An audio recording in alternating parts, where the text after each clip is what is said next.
আসলে কালকে আপনারা জানেন যে আমাদের এখানে তো একটা সবসময় একটা মনিটরিং টিম থাকে।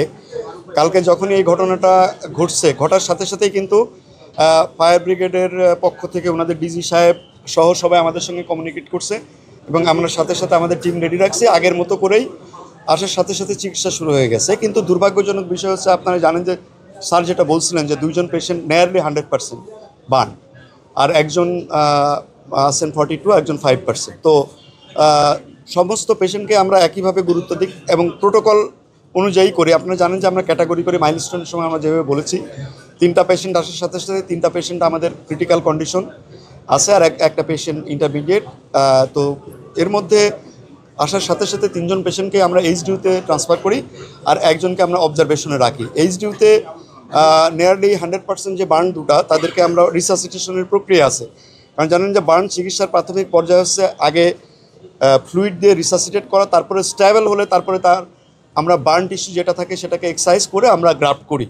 তো এই পর্যায়ে আমরা রিসাসিটেশন প্রক্রিয়াতে আছে এবং প্রোটোকল অনুযায়ী পরবর্তীতে আমরা সেই অনুযায়ী যখন যে অপারেশন করার দরকার সেটা করব। এবং ডিজি মহোদয় সহ স্যার নিজেই বলেছেন ওনাদের জন্য ওষুধপত্র সহ যে সমস্ত সহযোগিতা লাগবে ওনারা করবেন এবং আমরা সিনক্রোনাইজডলি এটা করব। আশা করি ওনাদের জন্য আমরা আমাদের লেভেল থেকে সর্বোচ্চ চেষ্টা সবসময় থাকবে। বাকিটা আল্লাহর ইচ্ছা। 40% অ্যান্ড অ্যাবাভ বার্ন আপনারা জানেন অলওয়েজ 40%, আমরা বলি যে 20%-এর উপরে বার্ন গেলে সেটা সিস্টেমিক ইফেক্ট হয়। একজনের জন্য এক রকমের ইফেক্ট হয়। এবং একই সঙ্গে এটাও বলে রাখি যে 40% বার্ন আমাদের দেশেও যেমন বাঁচে, বিদেশেও বাঁচে। আমাদের দেশেও যেমন কিছু পেশেন্টকে আমরা লুজ করি, দেশের বাইরেও কিন্তু বেশ কিছু পেশেন্ট লুজ হয়। এবং মাইলস্টোনের সময় এই প্রশ্নটা আবারও আসলো, দেশে না বিদেশে।